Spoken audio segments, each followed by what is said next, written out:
live, and my camera is off a little bit. Give me 1 second here. Let's see. Let me fix that. There we go. A little bit better.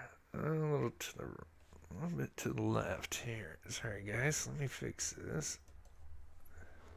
Oh, that's just making it worse. There we go. Now we're center. Alright, must have bumped it when I was cleaning my desk earlier today. Alright, we are live. Welcome everybody. Hope everybody's having a wonderful Tuesday. If you can hear me okay, please put a 1 in the chat before we get going. Let me just get my setup going here for a minute. Make sure my settings are good. Good deal. Alright. So yeah, a case that we've covered a couple times on this channel. And it seems there's going to be more updates following this. It seems like the dominoes are falling, as we kind of assumed. If you were here for the last time we covered it, I think it was like a month ago, when there was a couple of arrests made, Brooks, Houck, and Joseph Lawson. And there has been a third arrest.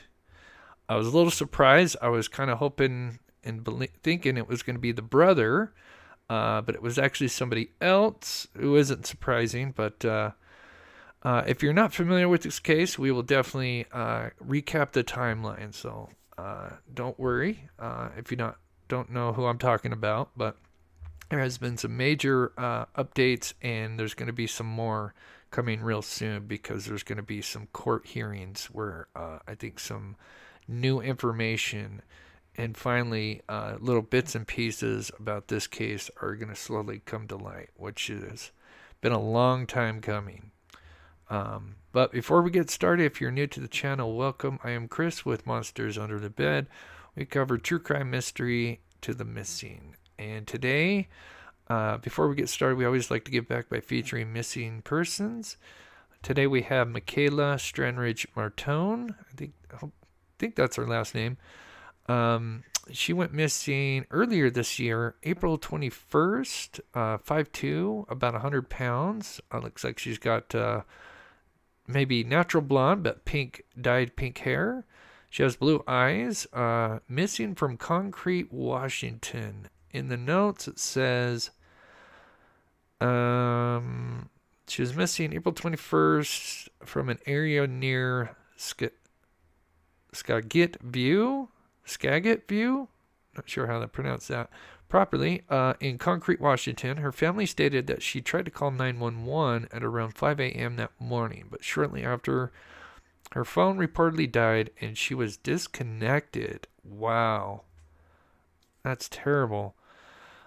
She's only 26 years old, 5'2". We just went over her height and weight. If you have any information, you can call 360-428-3211. Once again, that is 26-year-old Michaela missing out of Concrete, Washington. And we have one more. This is Joetta, nicknamed JoJo Bell, 37 years old, 160 pounds, blonde hair, blue eyes. She was last seen 2 years ago. I've actually featured her a couple of times. March 1st, 2 years ago. Let's see. It says she disappeared from 46th Street North and Main Street in Tulsa, Arizona.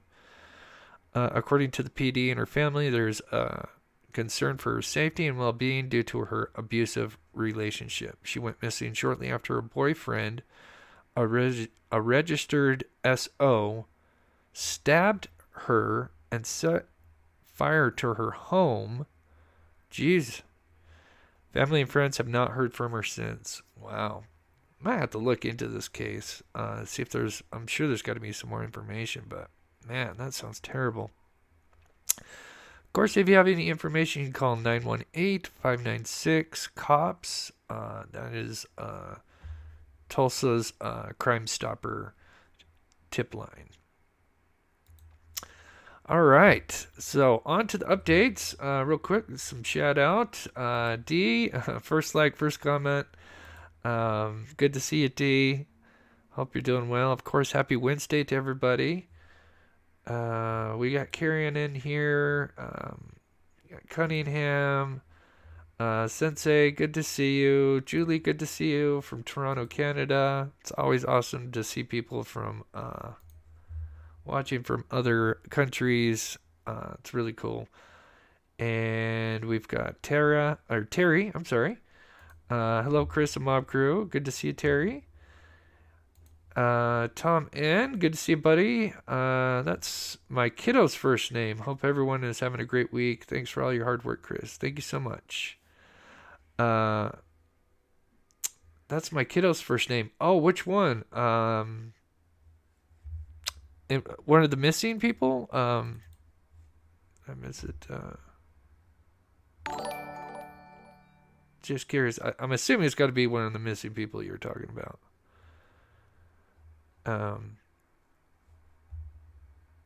Anyway, but thank you so much, Tom. Good to see you, buddy. And shout out to JoJo, or not JoJo, Jocelyn. She sent me an email. I almost changed what I was going to cover today, but I just wouldn't have enough time. But she emailed me something regarding Delphi. So we may, I may have a video and a live regarding Delphi. We'll talk more about it a little bit later, but she sent me something that blew my mind when it came to the audio of Delphi. So we'll talk about it towards the end of the show. Anyway, let's get into the updates. So first we'll recap the timeline for anybody that's not familiar with this case. So we'll go ahead and get it started here.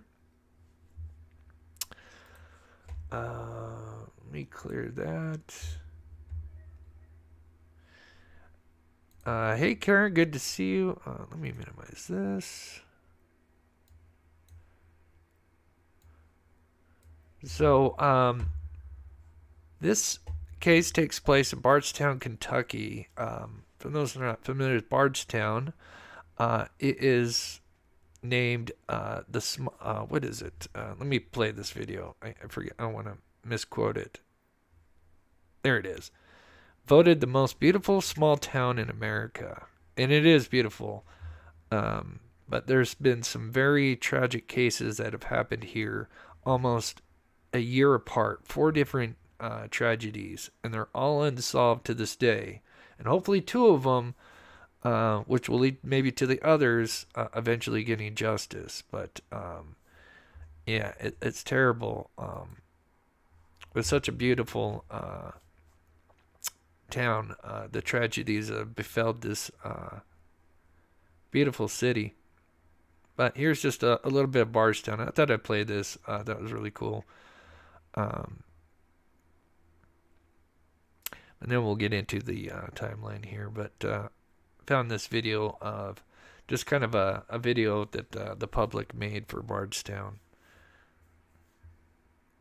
I didn't have the volume up because it'll obviously, since I took it from YouTube, it would flag it. But it looks so beautiful. Got the horse carriages, the horse rides. I don't think I've ever been on a carriage ride. It looks like a lot of fun.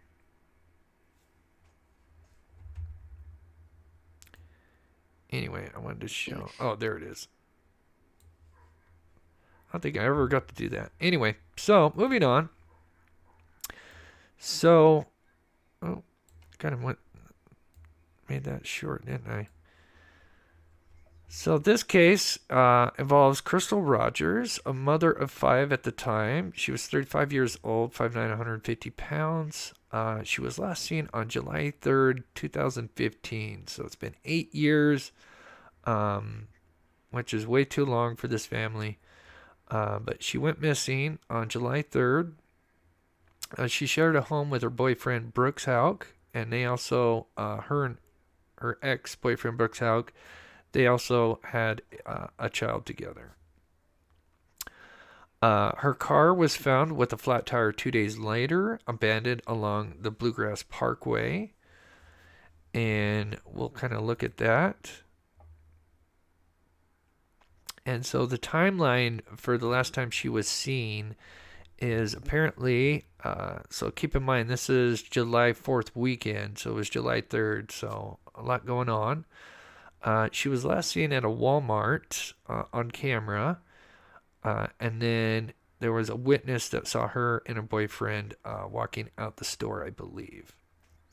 Later on, of course, since that's the last time other than her boyfriend had seen her, according to Brooks, says in an interview with law enforcement that after that they went to Houck's family farm. So there is Houck's family farm, and then Brooks Houck's house where they were staying, and then you also have Roger's family home.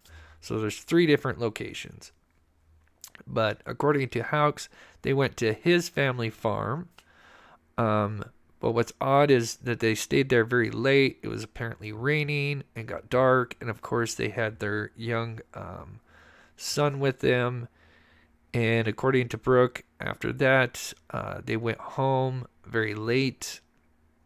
And he told law enforcement that he went to bed while the baby and Crystal, she was apparently on her phone playing a game. And he fell asleep and then woke up the next morning and she was gone. But instead of actually, going to call friends and family to ask where she went, he just went about his day. So definitely red flags there. And then, so, of course, she was last seen July 3rd, and then 2 days later, they would find her car abandoned off the side of freeway, the Bluegrass Parkway, mile marker 15, I think. We'll look at it. But the car, it was very odd because the car although it did have a flat tire, they found the keys in ignition. They also found... it was mile marker 14. They found the keys in the car, phone, purse that belonged to Crystal. So major red flags. And there was a story that the mother, Sherry, the mother of Crystal, where she told, or when it comes to Crystal, if she had like just like a basic flat tire, she wouldn't risk just pulling over off to the side of the highway. She would actually just continue to drive with a flat tire until she got to a safe place.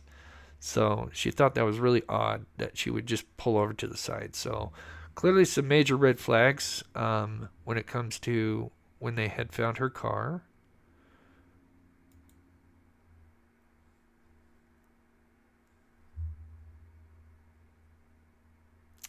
Oh, Crystal was last seen. Somebody sharing stories about a horse ride. Well, we had 5 in the carriage. I was riding in the seat facing backwards and saw it coming. A Marine was beside me and grabbed me and nobody fell out. Oh my gosh. I went on a carriage ride in Salt Lake City and a car hit us and clipped our back wheel off. Oh my goodness. Well, I'm glad everybody's okay. Oh, that sounds scary. And I've seen those carriages because obviously I live in Salt Lake City, but never been on one. They look fun. Anyway, here is the reporter kind of giving the timeline from where I left off. Live on July 3rd of 2015. At the time, the Nelson County Sheriff's Office was handling the case. Brooks Houck told police the couple had fed cows at the family farm and then went home together. He says the next morning she was gone.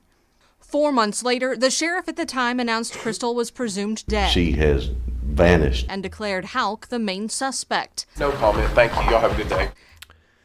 So, just kind of fast forward because there's just so much to this case. And there's not only this case, but more, which we'll talk about. But there's even other cases besides this family, which many people believe all 4 cases are connected.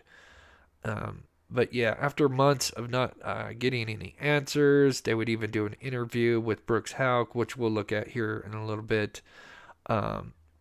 He wouldn't cooperate really.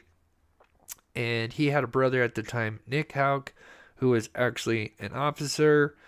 And he also was given a polygraph and actually failed it. And like I said, we'll look at those two videos in a little bit. But clearly, there was suspicion around the Houck's family, and obviously with the brothers. It seems like they were withholding information. Still no sign of Crystal. Months would pass. Her father would start, obviously being a father, wanted answers and started diving into different leads and trying to do his own investigation. The FBI took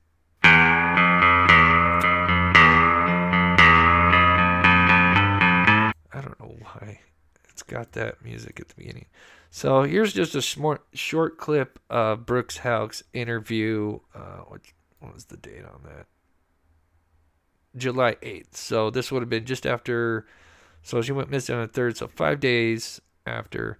Now this is like a 3+ hour interview, which obviously I'm not going to watch the whole 3 hours. But there was something that happens towards the end of the interview where you'll see the time in the background. I'm sorry if you're on the phone, it might be a little hard to see, but you'll notice that it's almost right at 7 p.m.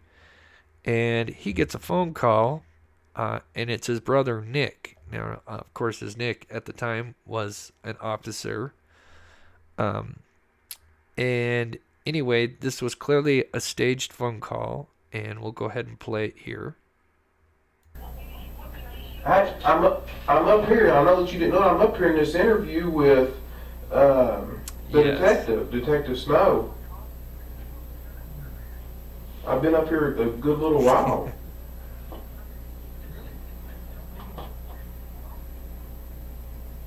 I'm filling out this statement here and everything.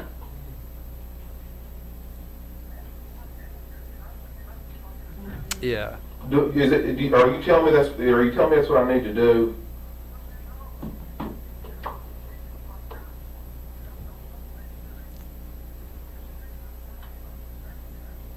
I know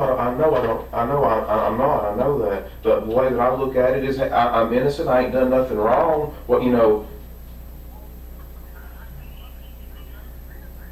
I know you told me innocent people have got jammed up, but if you're telling me to leave, I'll get up and leave. If you want me to.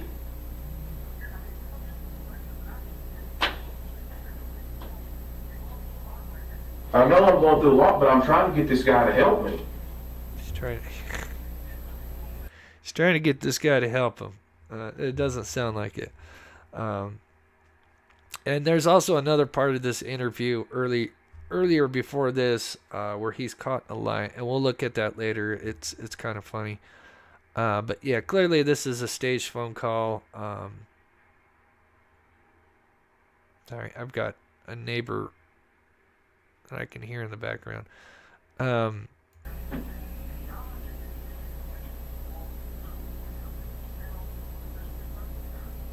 don't think she's ran off with some other guy. I don't believe that. You can't make me think that. No. Yeah, that's a great question, right? Yeah, so do I. I'll do exactly what you're telling me to do right now. You want me to get up and leave? I think he wanted to see what would happen, though. You could tell this guy was smart, because the interview, he clearly spots red flags, and obviously we'll talk about one later before this. So I think he wanted to see what was going on, and this just shows his true colors here. So I think this is a good opportunity for this investigator to kind of read what kind of person this Brooks Houck is. Man, I don't think these guys. I don't think these people have got it vindictive just to skin me for no reason. Man, this is not their family. This is not.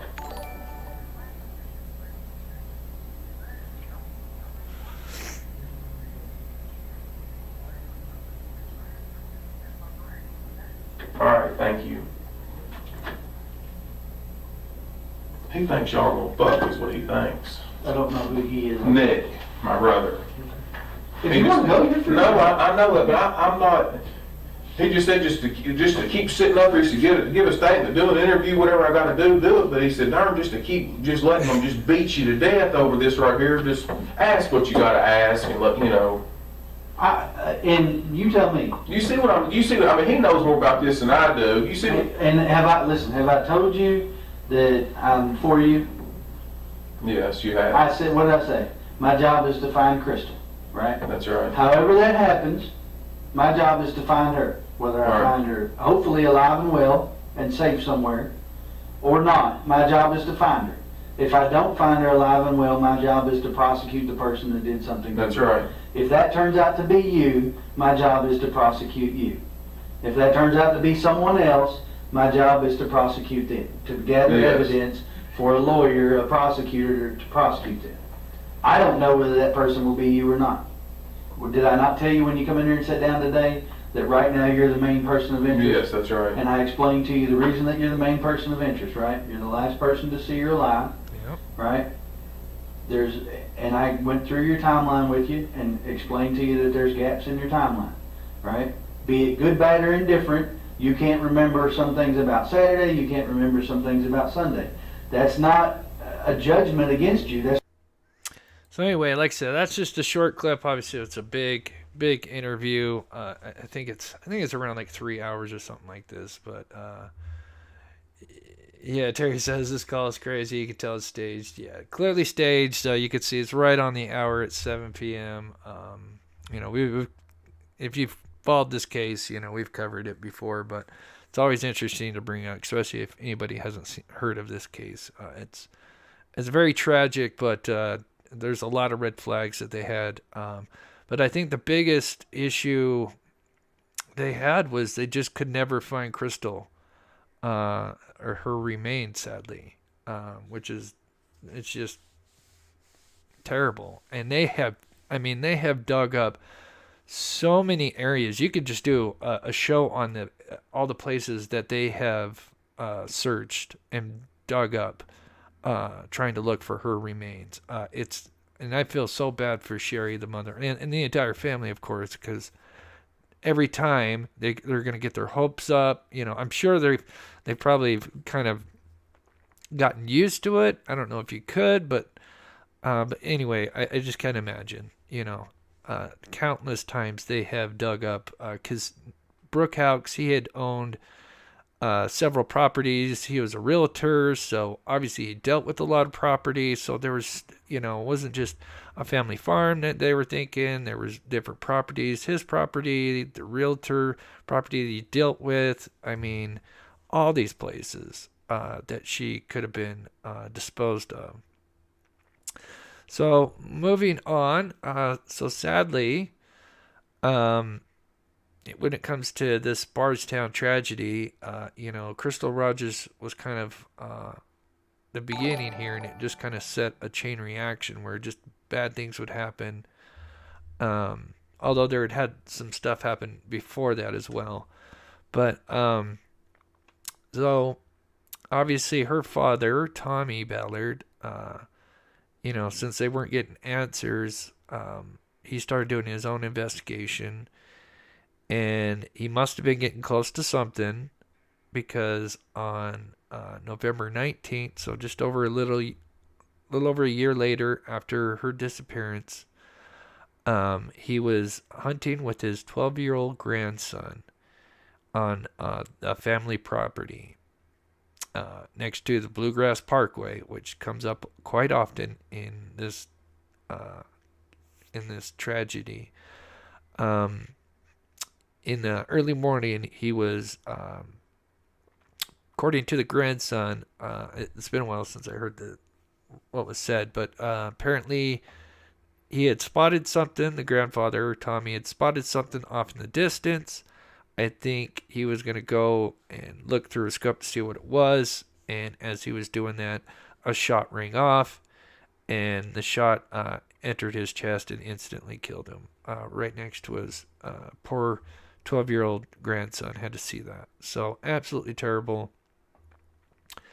They believe two people could have been involved just because of the way it was set up, and we'll, if we get time, we'll kind of discuss that. But yeah, and his homicide is still unsolved to this day, just like Crystal's. But it appears things are finally, the dominoes are starting to fall, and the right people are starting to get arrested. So yeah, we just talked about that. The FBI took over Crystal's case 5 years later. They'd spend the next 2 years. Oh, my grandma used to use that term. Tom Ed says he's full of caca. Oh my God, my grandma used to say that. And I think my mom, but my grandma, she had an accent. Used that word a lot. It's funny. Thank you so much, Tom. Yeah, he is. You know what's crazy is he was running for sheriff. I can't remember which year. I don't know if it was 2015 or the year before, but can you believe that guy, Brooks Houck, was actually running for, I believe it was sheriff. I'm 99% sure. I'll have to look up the photo or whatever. I think there's even a commercial too. But he was, luckily he lost. Could you imagine the corruption with him? But thank you so much, Tom. And Sensei, good to see you. Hope you're doing well. Thank you so much for the $3 Euro Super Sticker.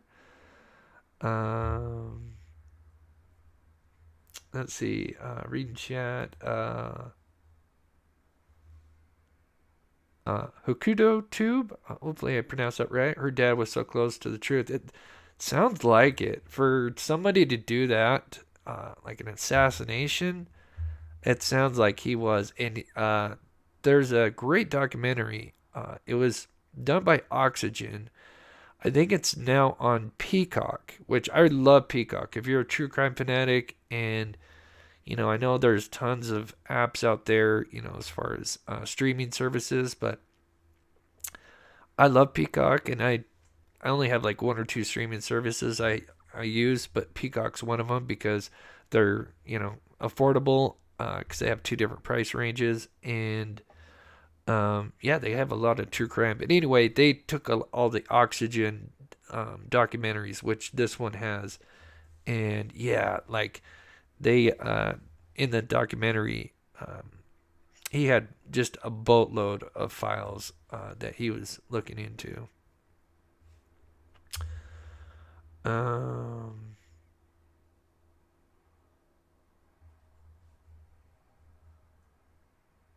Okay, keep going. Searching several properties from the home of Brooks' brother, former Bardstown police officer Nick Houck, and the family farm. That brings us to June 21st of this year, when a grand jury indicted 32-year-old Joseph Lawson on 2 charges: conspiracy to commit murder and tampering with physical evidence.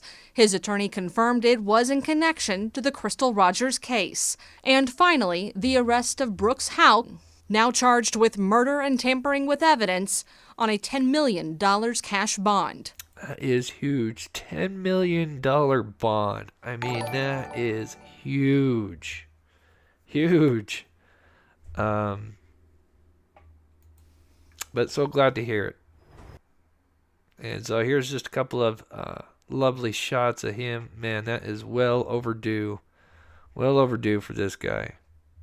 I mean, he was named a primary suspect, nearly from the first day, just because they knew he was full of baloney. But they just, sadly, they couldn't find, to me, it just seems like they just couldn't find, obviously her remains, which would have been huge. But finally, 8 years later. Hello, everybody, and thanks for joining us. Joseph Lawson gets arrested, and then Brooks Houck gets arrested, and then there's a third arrest, which we're going to talk about, and it starts to kind of put the picture together. This afternoon, I'm Doug Proffitt. The courtroom packed with family members stunned to learn that prosecutors have the gun they believe was used to kill Tommy Ballard, who was actively leading the search for his daughter. WHS 11's Shay McAllister and chief photojournalist Philip Merle are in Bardstown right now. And Shay, everyone was there to learn if Houck's $10 million bond would hold up. So how did this news about Tommy Ballard come out today? Oh, Doug, well, when you think about a courtroom hearing here, there's a lot of things you expect to happen, and especially in an arraignment, and those things did happen. We talked about the bond reduction. They talked about the thousands, literally thousands of pages of evidence in the case. They also talked about a possible move of venue later on for trial. Here's what we didn't expect. A bombshell in another unsolved Bardstown case. The prosecutor telling us not only are they investigating Tommy Ballard's death, they think they know who was responsible. That's huge. In front of a packed courtroom, another shocker in the small-town murder mystery that just keeps twisting and turning. For the first time, we hear who investigators believe killed Tommy Ballard.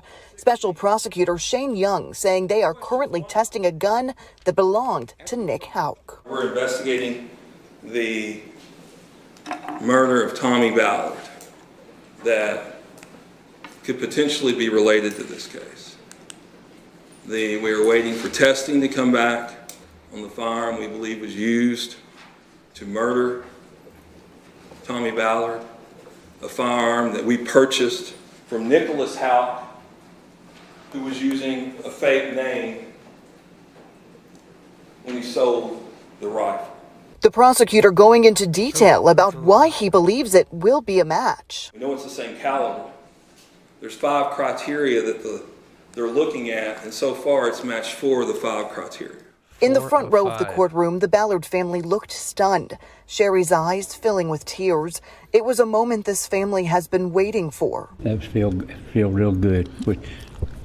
We thought it all along, but after prosecuting Shane made that statement, we feel a whole lot better, and I think it won't be too long. He thinks Nick Houck could be the next arrest, but he and Brooks weren't the only ones from the Houck family.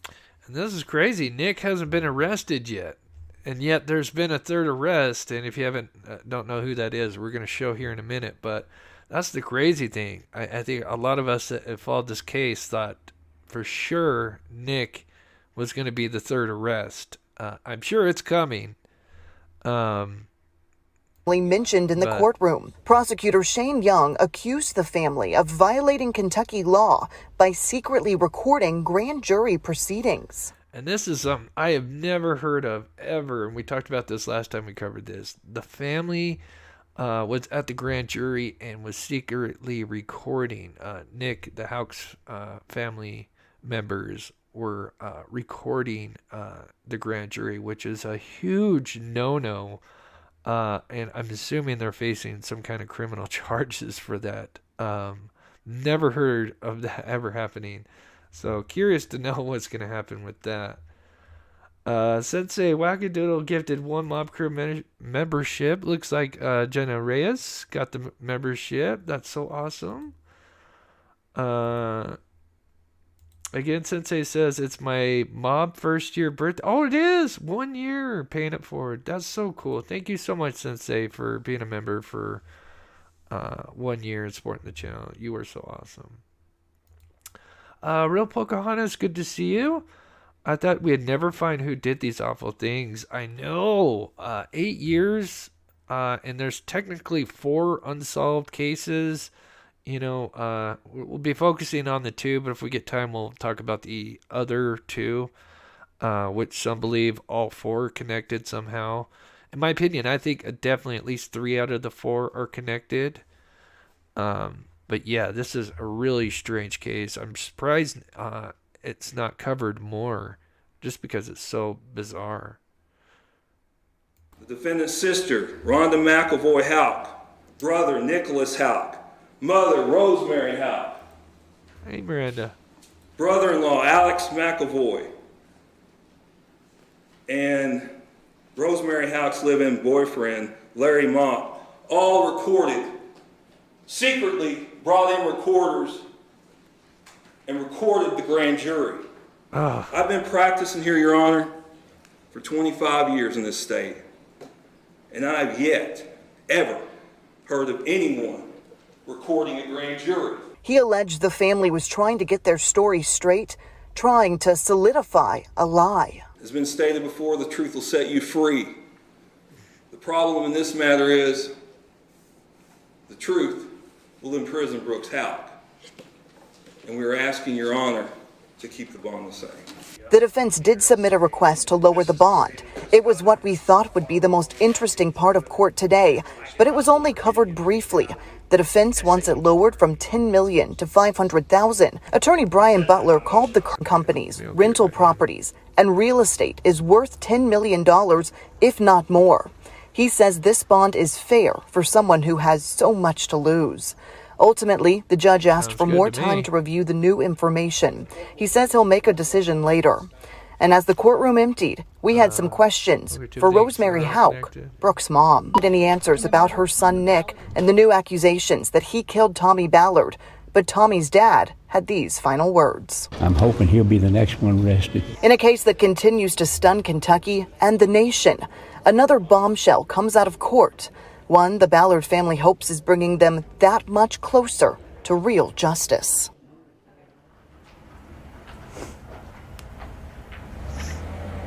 And the next court date is set for February, right here in Nelson County. Of course, eventually it won't be here in Nelson County. The defense already told us today they do plan to ask for a change for this trial to be held in a different county so that Brooks Houck can have a fair trial. Now let's dive into that a little bit more.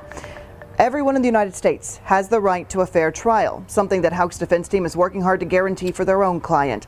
So what would a trial with this much media... Okay, so we're going to skip ahead here. Okay, so now we're going to get close to the new update with the new arrest here, but I'm going to play just a little bit more about the brother. It's a truly stunning development. You don't typically hear investigators, prosecutors mention main suspects before they make an arrest. It was shocking 8 years ago when the Nelson County Sheriff at the time called Brooks Houck the main suspect in the case. Today, the prosecutor didn't use the word suspect, but he certainly hinted at a person of interest in Tommy Ballard's murder by saying that they had purchased this gun from him. They were... So yeah, so what, if anybody's confused, apparently he had sold a gun to like an undercover agent, and then of course they tested that, and that rifle with doing, I'm assuming, ballistic test, they said 4 out of the 5 criterias were met when it comes to the weapon that was used to kill Tommy. They believe they have the weapon, and they believe they know who was the one that pulled the trigger, which is amazing because, it was a bombshell knowing that there was an actual arrest made in regards to the Crystal Rogers case.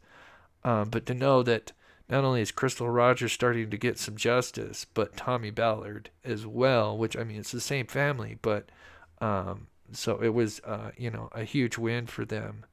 Obviously, they've got a long ways to go, but at least things are starting to come together. Yeah, he's no longer a cop.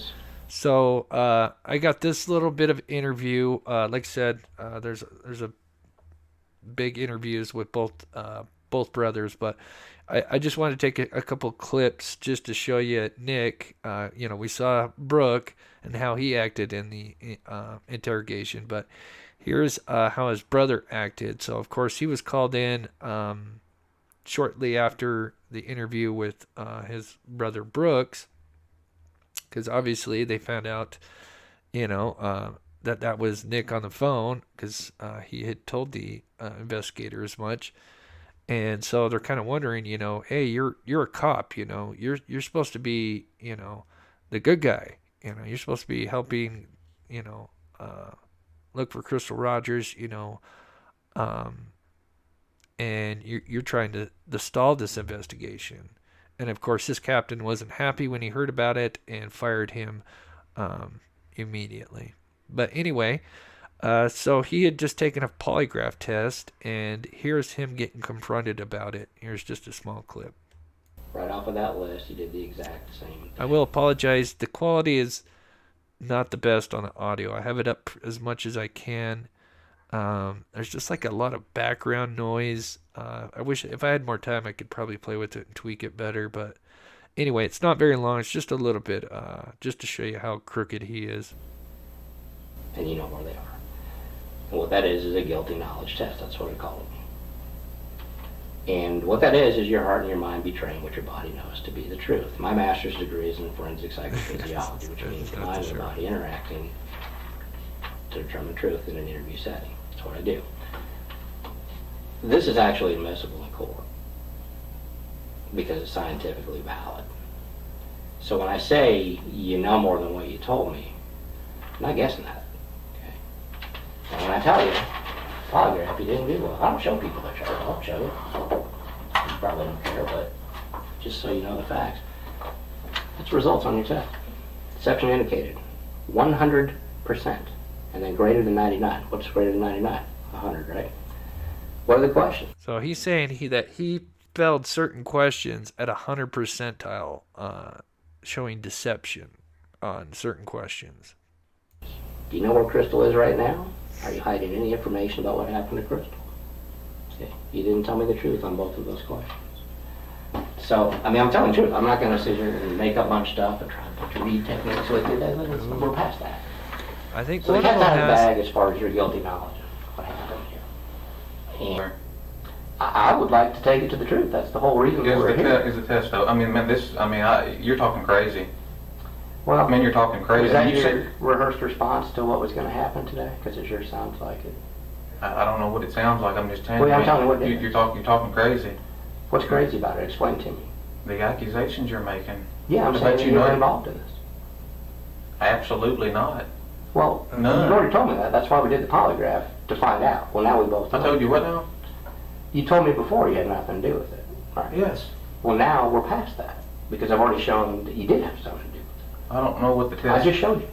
Okay, I just showed it to you. But I'm telling you, I did have. And I'm telling you, you're lying. I mean, I can't make it any. I'm not trying to hurt your feelings. I'm just telling you the truth. That's what I'm doing to you. I'm telling you the truth. No, you're not. We're past that. I've already shown you. I've taken the polygraph. Do you have anything else for me? Because I mean, I'm not going to sit here and we're not going to go back and forth like this. You do whatever you want to do. I said I'm here. I want to cooperate with you. I mean, I'm not here. Tell me what happened. Tell me what you know. I don't know anything. We're past that. You've already shown me that you do. I know nothing. I'm sorry. That's not true. It's not me. I just showed you. I don't even show people their results. I showed you yours. Man. And I even went the extra step for you to find out, okay, well, let's try to nail down what you know more about. You know more about this? Who would know? Am I saying that you did it or you didn't? No, I'm just saying you know more than we did. Whether that's a simple conversation with your brother or whether you were physically involved out there, I can't tell you. Either one of those things would explain what I'm seeing. Anyway, just a little bit, the highlights of him, talking about clearly that he had failed the polygraph. So, at the time, before this, there was 2 arrests so far. Obviously, we have, so far the players, we have Joseph Lawson, who, it'll make a little bit more sense once we talk about the 3rd arrest. But he was arrested. His father, Joseph, the guy in the middle here, his father is Steve Lawson, who we're going to be talking about here in a minute. His father worked for Brooks Houck. So that's how they're connected. But clearly he was arrested, and then it seemed like we were assuming, or at least some people were assuming, that when he got arrested that he was kind of spilling the beans, and that's what got Brooks arrested. But now, after we're going to talk about the 3rd arrest here in just a second, now I think it's going to paint a bigger picture on who's actually talking and why all these arrests are starting to happen. And it's going to make a little bit more sense. So, hit that like button if you can. We're getting into some of the interesting stuff because we're going to start to learn a little bit. We're going to know much more December 21st, and we'll talk about that here in just a minute. But what was interesting at the time is, these 2 guys were arrested, Brooks and Joseph, but we thought, if there was going to be another arrest, it would certainly be the brother. Oh, let me scoot this over a little bit. The brother, obviously, Nick, which sold a rifle that was used to kill Tommy Ballard. So it was just seemed only obvious that he would be the next one to be arrested, but that's not the case yet.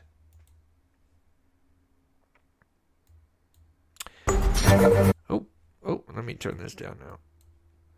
And so here is a recent arrest of, let's see, what was it? December 6th, I think it was.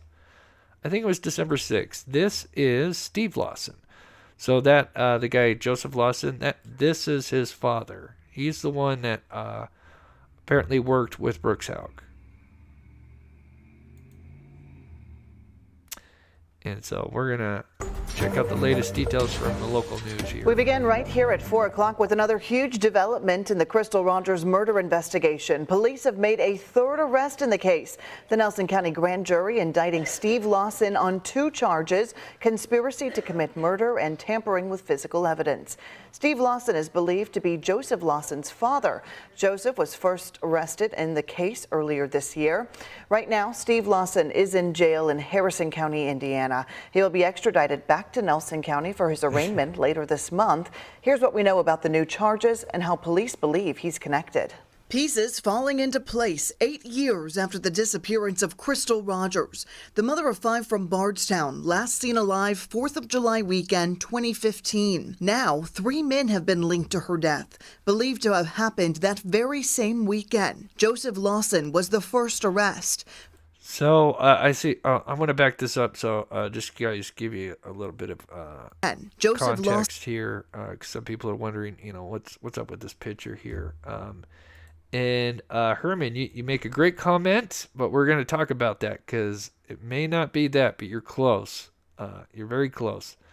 So this here is Joseph Lawson when, he's doing like a Zoom meeting while he's doing his hearing. So for those that may not know, since Crystal's disappearance, I can forget which year. I have the notes. I think he got in some accident. I want to say motorcycle accident or something like that. Anyway, he ended up becoming a paraplegic. He lost his limbs and everything. So he is now a paraplegic. Apparently, suffers from major depression. But before that, like his priors, even before I think Crystal Rogers, he had clearly had a lot of run-ins with females and had some. I forget the exact charges, but I'm not sure if they were felonies, but obviously serious charges. But he's kind of in and out. But definitely it involved females. So that's just kind of some context to Joseph's background. Was the first arrest. Brooks Houck was second. Now Steve Lawson marks the third, a name not new to the investigation. In fact, it was first mentioned just months after Rogers was reported missing inside the Nelson County Sheriff's interrogation room. Okay, who is Steve Lawson? He's somebody that works for me. Main suspect at the time, Brooks Houck, explains why he had a late-night phone call with Steve on the night Crystal disappeared. Houck called Steve from inside the interrogation. The other night you called me really, really late, and I forgot what you asked me. Can you... Steve is heard telling Houck he called him with a question for Crystal. Houck says he had to call her to ask and would call him back. Detective John Snow questions that answer, saying it doesn't line up with Houck's initial story. So that begs... So we're going to look at this a little bit closer at the end because this is another oopsie and caught in a big lie where these investigators clearly smart and caught on to what was going on. But this is, when we first hear the name Steve Lawson. Question in my mind. All right. If she's in the truck next to you when he called, why would you need to call her? News of the latest arrest in the case comes just days after the latest search. 2 properties in Cox's Creek, the focus of a 3-day effort. FBI and Kentucky State Police using heavy machinery to dig massive holes. Yes. The first near a wooded tree line. The second paraplegic. just across the street behind an abandoned trailer on Thompson Hill Road. Authorities would not confirm which case the search was connected to, only saying it was one of these three from Bardstown. Crystal Rogers' grandfather, Till Ballard, was on site. Hopeful investigators were finding a critical piece of evidence in his granddaughter's case. I just hope the day comes that we can get her remains and bury her, and everybody involved in this pay for it the rest of their lives. Now, 3 men are connected, facing charges for a death that still has many unanswered questions. So here are the 3 upcoming court dates you need to know about. And the big one is this December 21st. So this is going to be huge. Apparently, we are going to learn some big things in this case. I don't know how big, but they're talking that we are going to learn, kind of like how we kind of learned, it's like a shock, like, when Brooks was arrested and, they had that arraignment and, here comes the prosecutor and he starts talking about his brother, Nick, and Tommy Ballard, and we learned about a gun being sold. And, we were only thinking that this case was only getting traction. But then, Tommy Ballard's case is getting traction, which is absolutely amazing. But apparently, and this will make a little bit more sense. I'll explain for those that may not know what's going on with all these 3 guys here and who was talking. But Steve Lawson, this one, unfortunately, cameras are not allowed. I think it's like $25 to get a transcript or something like that. I was just looking at it before we started, but usually someone will buy it and then share it. We'll definitely, because I got to see what day that is, but I will probably do a show because I think that's going to reveal some big things, in my opinion. I could be wrong, but I do think we're going to definitely learn some stuff that we didn't know that's been kind of kept a secret or we just didn't know for 8 years. Steve Lawson is expected the 21st for his arraignment. Joseph Lawson is next. So, kind of start to put the picture together. Sorry, excuse me. Got something in my throat. Let me get this real quick. Oh, where'd it go? Did it disappear on me? Oh, there it is. Cynthia Gaines, there you are. I saw you earlier. Welcome. Hope you're doing well. Thank you so much for becoming a member or renewing the membership. And looks like Tier 2, Light the Way. Thank you so much for your amazing support. I hope you're doing well and happy holidays. No worries. Okay, so just a little context. So what was apparently going on, because we originally thought, with the first arrest with Joseph Lawson, that maybe he was the one kind of spilling the beans and that got Brooks arrested. But apparently that's not the case. It was actually his father, Stephen. Stephen has apparently been talking with investigators for, I'm not sure how long, but he's been talking with them for quite a while. He was, in fact, working on an immunity deal. So it seems like he was, going to tell, spill everything because, obviously if he gets immunity, there's no reason to hold anything back. But apparently at some point, we don't know, maybe we'll learn more on his December 21st, but it sounds like that deal went sideways. Maybe he wasn't given it enough, or that's all kind of speculation right now. But either way, Steve, I know I have Stephen Lawson. I'm sorry, it's supposed to be Steve Lawson. For some reason I put Stephen. But so now Steve, father and son, Steve and Joe, who goes by Joey, they are now both have same charges, which is conspiracy to commit a terrible crime and tampering with physical evidence, which is kind of some of the same charges Brooks is facing, but with more severity with them. So yeah, it was actually Stephen that was spilling the beans, working on some kind of immunity deal, which somehow fell through.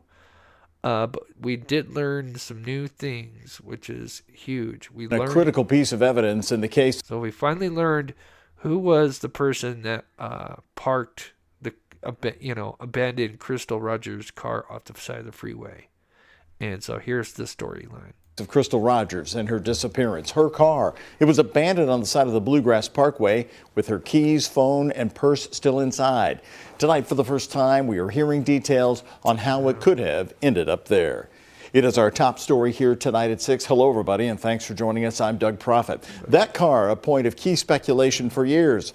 And tonight, WHAS 11 Shay McAllister is here with the new answers on what you learned today from an attorney. Shay? That's right, Doug. All of this new information coming from attorney Theodore Lavitt, who represents the newly arrested man, Steve Lawson. The attorney says his client had nothing to do with the death of Crystal Rogers, but was providing police with critical information in exchange for immunity. Immunity that came to an end with last week's indictment. I did not hurt Crystal and was not involved in hurting. So this is Steve's lawyer. I'm pretty sure this is Steve's lawyer. And what he's going to say is quite very fascinating. And of course, right now he's quoting his client, Steve, that he supposedly had nothing to do with Crystal's disappearance. Although we just learned that his son Joseph was the one that abandoned the car, so dropped the car off, and the person that picked Joseph up, or he goes by Joey, was his father. So clearly his father helped in, abandoning his car. So it only begs the question, what were they up to just before that? Crystal. I didn't plan to hurt Crystal. I didn't conspire to hurt Crystal. Those are his statements. Attorney Theodore Lavitt says his client, Steve Lawson, wasn't involved in the death of Crystal Rogers. He was an employee, part-time employee of Houck. He had an association with Houck. Mr. Houck had conversations with him about Crystal. And that's the extent of my client's involvement. Conversations like this one. Hey, Steve. Yeah. From inside the Nelson County Sheriff's Office interrogation room just days after Crystal was first reported missing. I just want to tell you I'm sorry about everything that's going on in your life, brother. I got you in my prayers.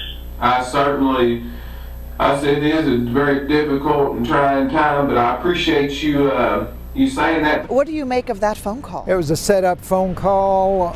One was supposed to call the other, and so even he's calling it out. He's a defense attorney for Steve. So obviously he's not. He's not working. He's just working for his client. So he don't. I don't think he cares about Brooks. But even he calls it a set-up phone call, which I think is hilarious. The ring came in and they spoke. The attorney says Steve wasn't involved in the murder, but that he does have valuable information shared with police over more than a dozen meetings throughout the last year. They chose to indict him rather than give him the immunity that he was promised. Oh, so he had been in discussions with them? He has, and I have. Regarding some sort of deal? Immunity. To say what he knows?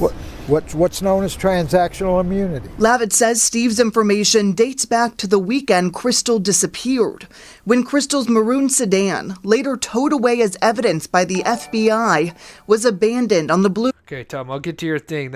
You're awesome, Tom. This is why I'm really excited for the 21st, because he's going to talk about what we may learn. Bluegrass Parkway with her keys, phone, and purse inside. The attorney says it was Joseph Lawson, Steve's son, who drove the car to the highway. It was driven out there by Joey Lawson. He had a flat tire at that mile marker, and my client received a phone call, went out there and got him. Now kind of thinking about it, I wonder, because I always kind of thought maybe that was purposely staged. It looked like she got a flat tire and then she wandered off and maybe somebody picked her up off the highway. I wonder if they were trying to actually abandon that car, like drive it, and bury, hide it or whatever, dismantle it or whatever, and he got that flat tire, and so they're like, well, crap, we're gonna have to just abandon it. That kind of makes more sense than, just leaving in the middle of the highway. But anyway, let me know what you think. You guys have some ideas on that. But let me get to Tom real quick. Tom says, I'll get the transcript for you. Thank you so much, Tom. I wouldn't be surprised. Usually, so how it works is, I think when it comes to those requests is usually like the docket, they're really good when it comes to that stuff. And like sometimes people will pay them because they know how to do the FOIA request and all that. And usually they get the funding, and then they'll obviously, once they get it, then they share it with everybody on Twitter. But yeah, we'll definitely have to talk about it because I think it's going to be really huge. And here, I'm just going to play this part here. I think he's going to talk about it here.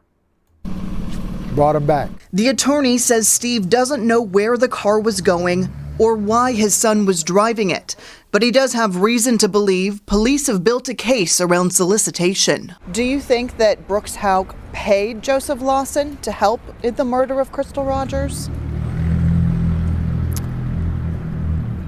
Staged.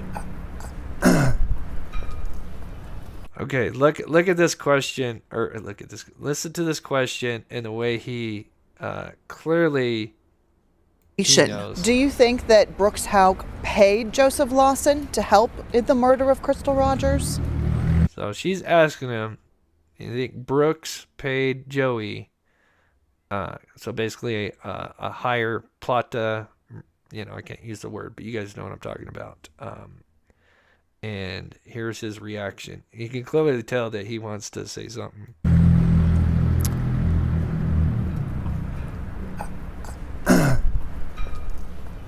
I think the Commonwealth has been trying to establish that a payment was made. As to who that payment was made to and when it was made, wow, I'm not privy to that information yet. But the attorney thinks that information could soon be made public, pointing to next week's court date when Steve Lawson will go in front of a Nelson County judge for the first time. At Brooks Houck's arraignment, there was a lot of bombshells dropped. Do you think we'll hear something similar? I do, and as we move on, the Commonwealth's ready to move on after all these 8.5 years. I would say that we're going to hear some things in court that we haven't heard before. And we certainly do expect. So that's why I'm really excited for December 21st. That sounds like there's going to be some major details released. I mean, that's very interesting to find out, who was driving the car. Obviously, it's not a lot of details, but at least we're getting a picture that clearly the father and son are involved of disposing the car. Even if Steve just supposedly just picked his son up, clearly he had to have known and asked, what are you doing in this lady's car? And anyway, yeah, the long pause. Everybody's saying the long pause. Yeah. I think he's trying to think, because obviously he's representing Steve Lawson, but his client, they're talking about his son Joey, so I'm assuming he's trying to of courtesy not to actually say the name, but or answer that in a full. So yeah, really interesting stuff. But it's crazy. 3 arrests and not yet. I think, clearly the next person to go has got to be Nick Houck. Allison, long pause. Miranda, these people are awful. Yeah, they are. I mean, even not just these guys, but the family, ugh. And this is connected with the others. I definitely think with the sheriff, Jason Ellis. I think so for sure. The mother and daughter, that one I could see maybe being a side thing just because they were so I think the mother was anti-gang thing, Some believe it was, kind of a statement by a local gang. I could see that. But yeah, Nick is next. You can run, but you can't hide, buddy. It's coming. Yeah, Commonwealth. Yeah, Commonwealth, Kentucky. Yeah, you can tell he's kind of an old school lawyer. I like the guy. He's straightforward, even for a defense attorney. This week's court date, when Steve Lawson will go. I do, and as we move on, the Commonwealth's ready to move on. Rocks are soon to help in the murder of Crystal Rogers.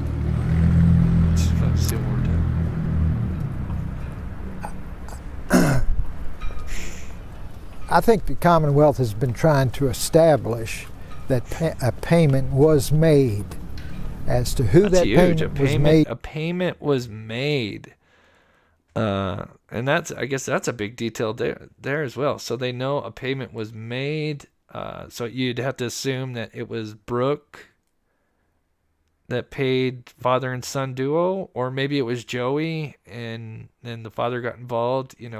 Obviously we don't know all the details. You can only kind of slowly kind of piece them together, but it sounds like to me that's what's going on. Yeah, he doesn't look good for sure. Yeah, keep in mind he is a paraplegic now. And I'm pretty sure it had something to do with a motorcycle accident. I could be wrong. I work a ton of cases, and sometimes they mix up. But I know he's a paraplegic. He wasn't during the time of the Crystal Rogers. Obviously, he wouldn't be able to drive a car. But yeah, it sounds like karma caught up to him for sure. Oh yeah, she is. Yeah, this lady. Yeah, she is amazing. She has been on this case. So, one last little bit here. So Vinnie Paulton, I got an itch. He was covering on Court TV, and I love Vinnie Paulton.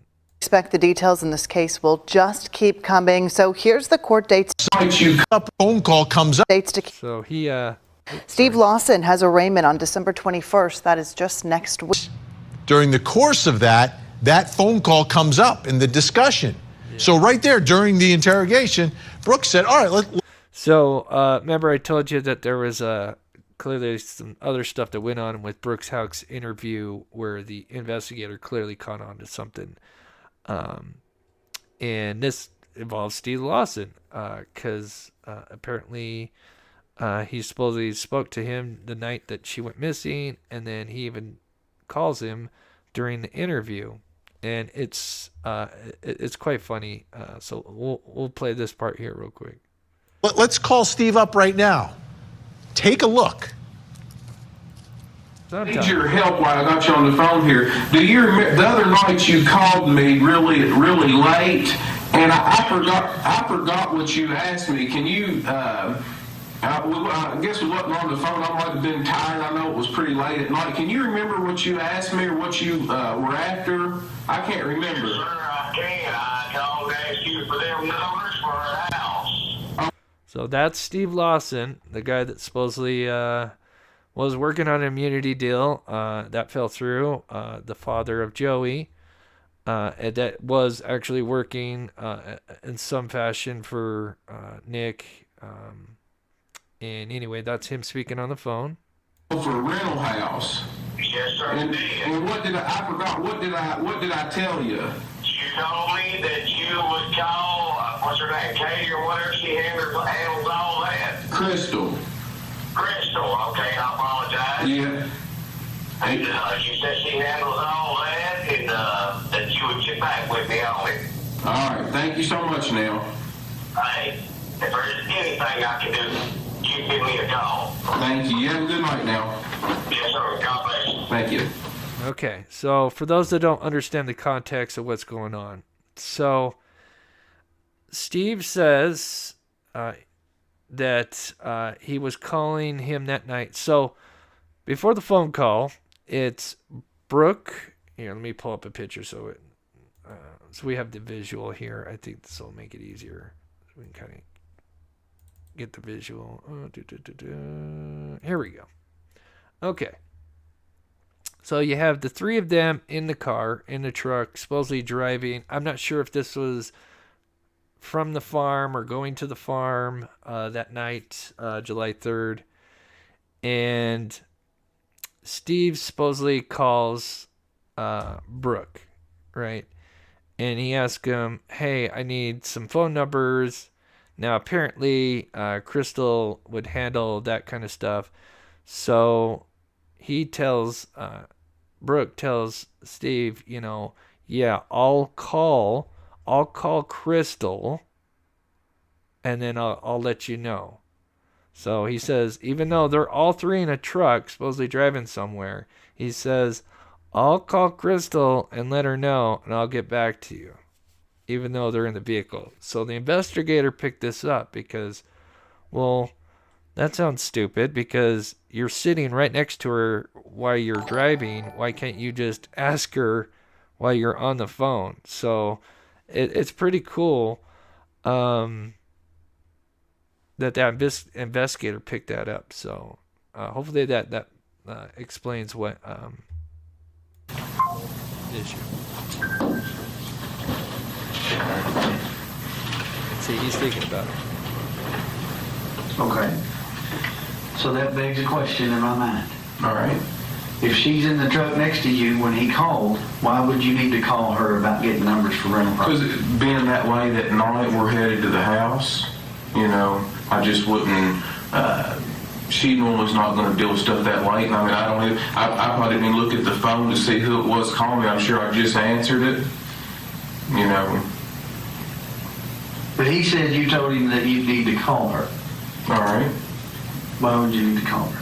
I mean, that's an odd phrase for someone who's sitting next to you in the truck. Do you understand? You see what I'm saying? Yeah, I see exactly what you're saying. But I mean, that's if that right there is what I told him, that right there is what I told him. We wasn't on the phone that long, but normally I would just, she handles all that, and that's what I would do. She's not going to want to mess with that kind of stuff that late. I'm sure I'll probably try to answer the phone really quickly,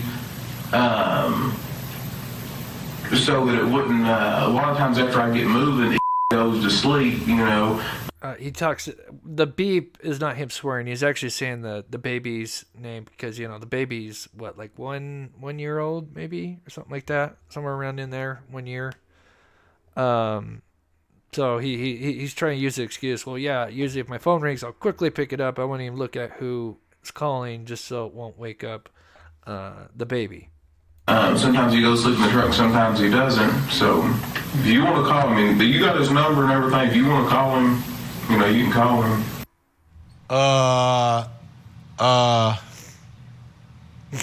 Great job by the investigator right there. Great job. You get a call, and he wants to talk to Crystal. He can't remember Crystal's name.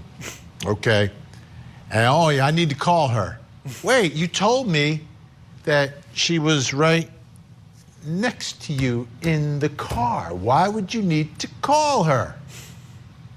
Got caught right there. To me, it's obvious. And his whole reaction, his body language, I'm not a body language expert, but he looks really uncomfortable and like he's searching for an explanation. How do I talk myself out of this? Where's Casey Anthony when I need her? Unbelievable. All right, let's bring in our think tank tonight. Joining us. And it's sad to say Casey Anthony, what a piece of trash she is. But she would be able to explain that, as crazy as that sounds. God almighty, she is something else. I mean, she could just go on. Oh God, that's a case. Just how tragic that case is. But I certainly followed the Casey Anthony case and the trial, gavel to gavel. Oh my gosh. But yeah, the way she could lie, yeah, Vinny is funny. He does a lot of that. Let me get to this. And yeah, I got a little something for Delphi, so don't go yet. We're kind of getting towards the end of the show, but I do got something with Delphi that I literally almost changed the show tonight just because what was shared with me. I'm like, oh my gosh. I got to break this down. And I've got an itch in my back that I can't quite get. Oh, I got a pen. Let's see if that'll work. Oh, okay, that's better. All right. Any info on Joey's accident, attempted hit?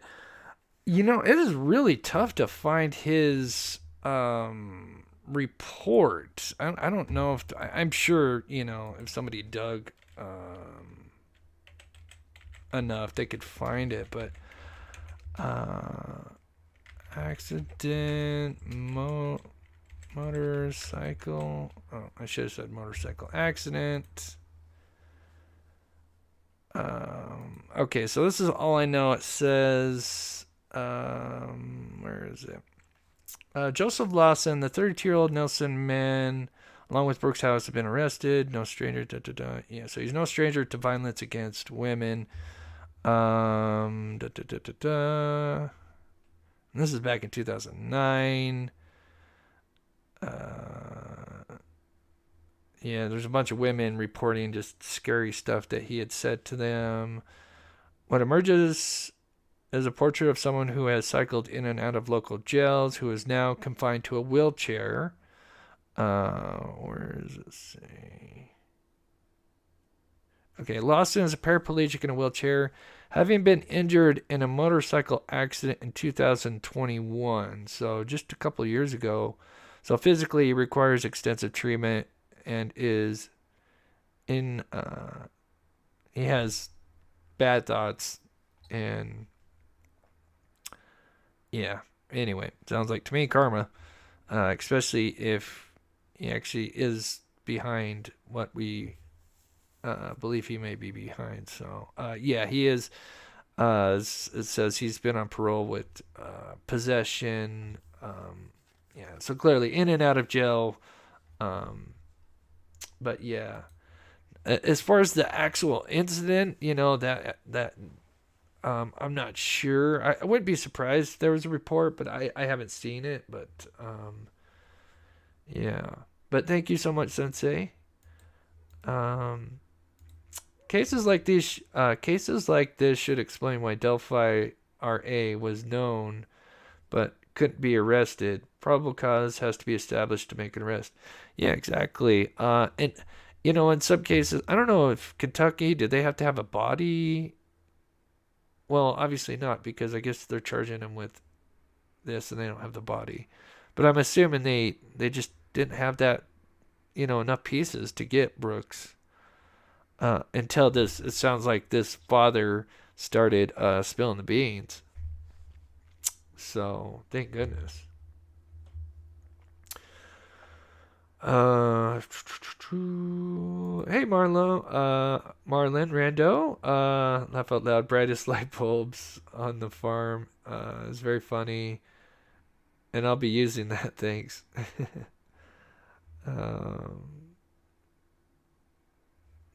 Dan, I use a fork as back scratcher. Oh yeah, they have those wooden ones. I need to get me one of those.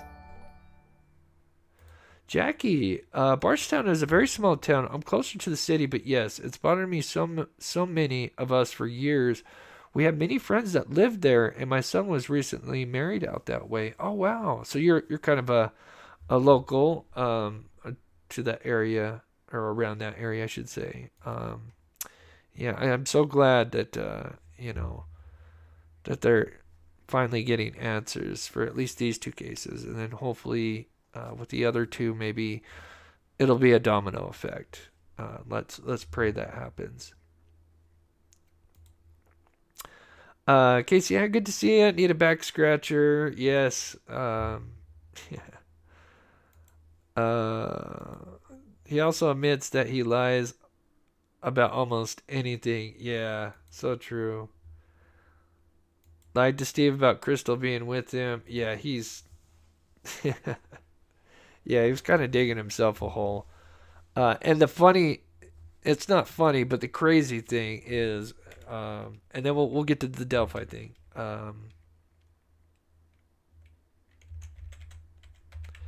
As he was running for sheriff, I think there was just two people, him and the other guy. Brooks Houck running for, I'm pretty sure it was sheriff. Let me know in the chat. I'm pretty sure he was running for sheriff. Where is it? Right here. Democrat candidates for sheriff featured on Special Friday Books and Company.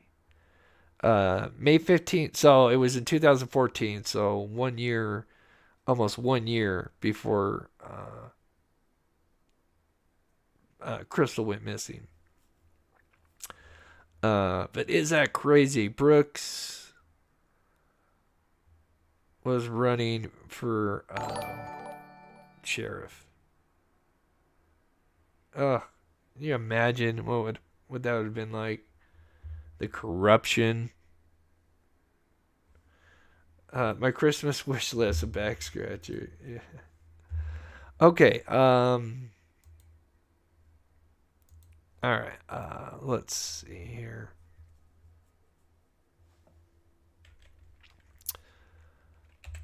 Indiana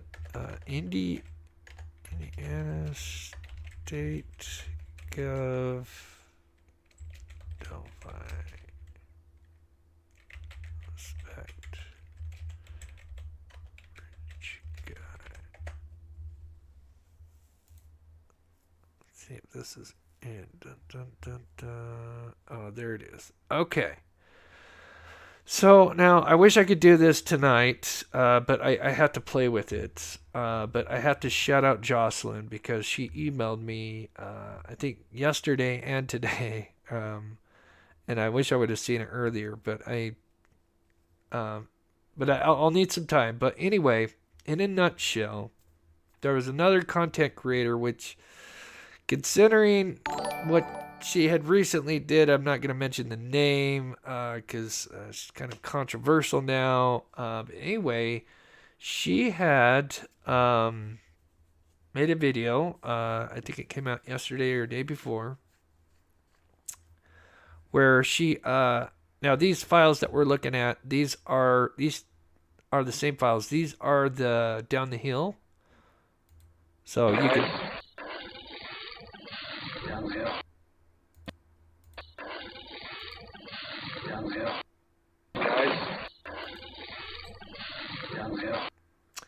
So what is it? Is it play it 3 times? Hold on, one second, guys. 2, 3. Okay.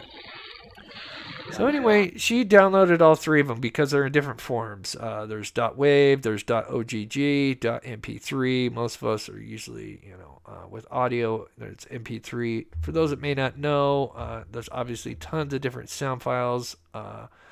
One big one is called looseless. That is where you have the most information when it comes to audio sound. But it's a big file, and so a lot of times it's easier to downgrade to an MP3 because it takes up less information, but you actually lose information. And when it comes to audio, that means you're losing certain sounds. So anyway, she broke these up a little bit, but there's more.